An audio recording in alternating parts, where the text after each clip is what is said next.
My dear listeners, this is an original sci-fi story I wrote for you. If you'd like to support me, just subscribe to the channel, it really helps the growth. The cub came through the wreckage at dawn, and Lieutenant Kira Maddox almost killed it. Her hand had the rifle raised before thought caught up to instinct. 3 years on disputed reach postings had stripped the gap between perception and reaction down to almost nothing.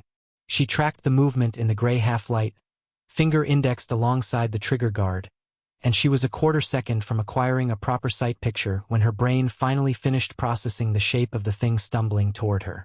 Not a soldier. Not a scout drone from the Voric Dominion or the Sul Federation, whose ancient territorial grudge had turned the moons of Karrath IV into a sustained, exhausting catastrophe conducted in fire and rubble. A cub. One of theirs, a Voric predator cub. Juvenile Voric reached the height of a draft horse before they were considered old enough to walk an unsupervised perimeter. This one was big enough to be alarming in the abstract, but everything about the way it moved was wrong for a threat. It was limping badly, its hindquarters wanting to give out with every third step, its triangular head hanging low.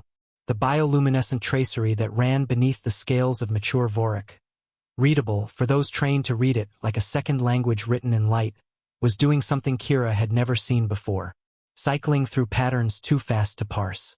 Flaring white, dropping to nothing, flaring again. Like a signal lamp run by someone who had forgotten what they were trying to say. It reached the outer ring of the forward operating base and then stopped, as though it had calculated exactly how far it could get and had been exactly right. Kira lowered her rifle. "That's a Voric juvenile," said Corporal Tennessee, appearing at her left shoulder with the particular talent enlisted personnel had for materializing at significant moments. "Yes. What's it doing?" "Collapsing," Kira said and moved toward it. The scanner gave her an error on the first pass.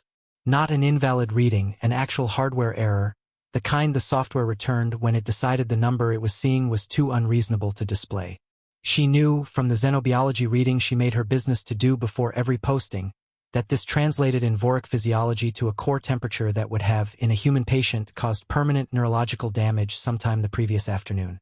"We have protocols for this," said Captain Dravik, from the doorway of the treatment bay. He was not wrong.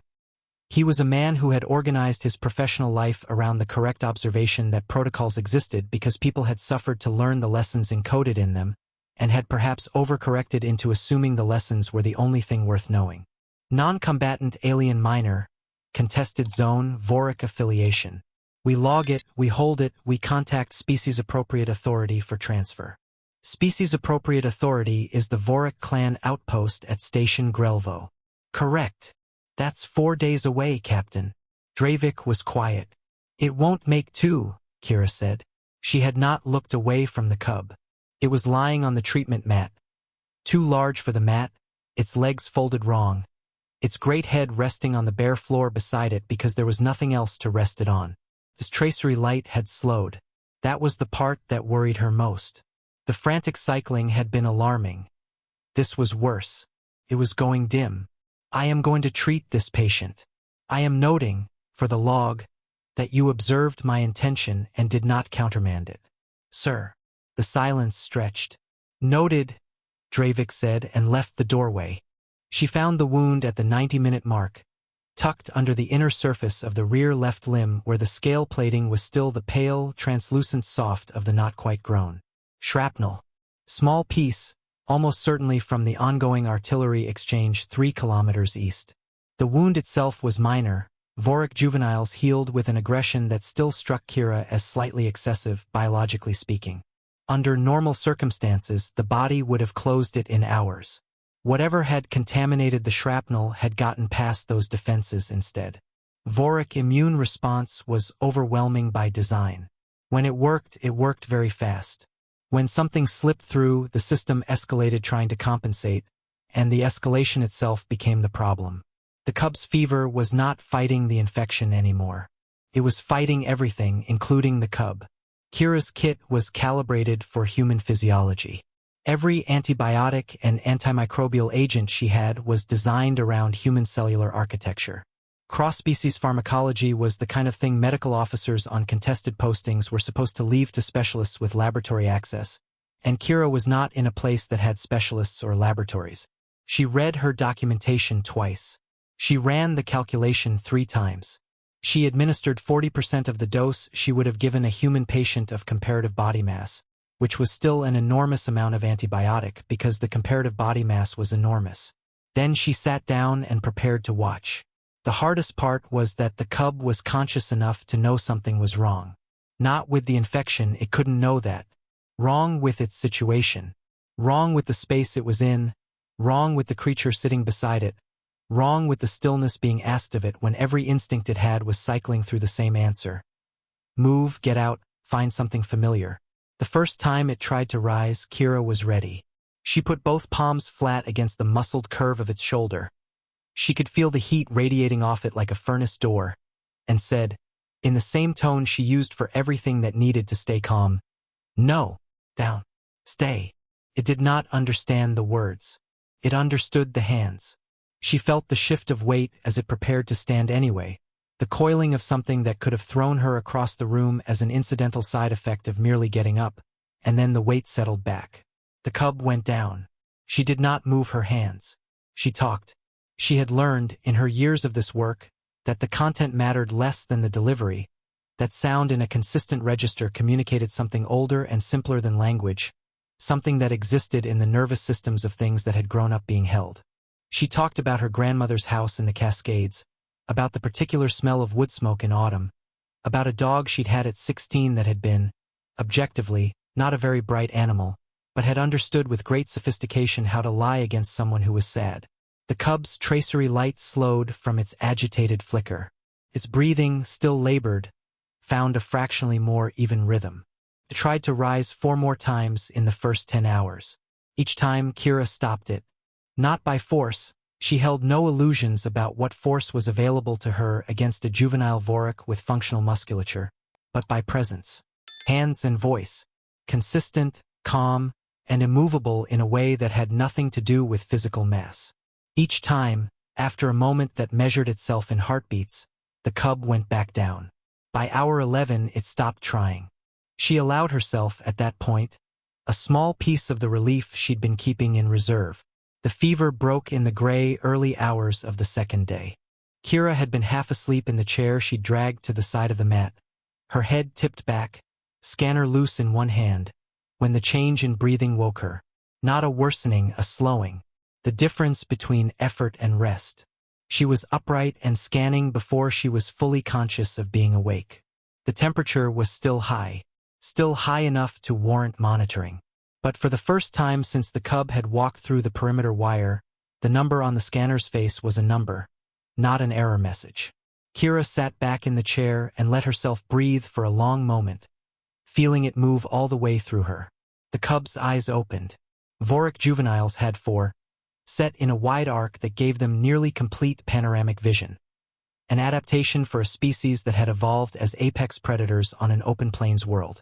All 4 open now, and for the first time since its arrival they were tracking purposefully. The cub lay still for a moment, inventory taking. The unfamiliar room, the unfamiliar smell, the human female sitting beside it with a piece of medical equipment in her hands. Then it looked at Kira. She set the scanner down on the floor slowly. She moved nothing else. Then she raised both hands, open, fingers spread wide, palms facing forward. An empty-handed gesture. Not Vorik. Not any formal interspecies acknowledgement in her cultural briefing documents. Just the oldest and least ambiguous thing she knew. Nothing in my hands. Nothing hidden. This is all of me. The cub looked at her hands for a long time. Then it extended one foreleg. Not quickly, not reflexively, but with a deliberateness that struck her as almost ceremonial, and touched the tip of one claw briefly to the center of her left palm. Contact. 2 seconds, perhaps 3. Then it withdrew. Kira did not move for a moment. She was not certain what, precisely, had just been communicated. Her briefing documents on Vorik juvenile behavior were 20 pages long and acknowledged, in their introduction, that they were substantially incomplete. But she understood, in the way that certain things arrived fully formed and did not require translation, what the gesture had felt like on her end. Felt like, I have decided to trust this. She filed the retrieval request that afternoon. Dravik signed it without speaking, which she was learning to recognize as his version of approval. The clan ship arrived 31 hours later. The cub had spent most of those hours sleeping, which was correct. It had spent some of them watching Kira work, following her movement through the treatment bay with the focused total attention stillness of a species that processed the world by watching it first and moving through it second. She let it watch.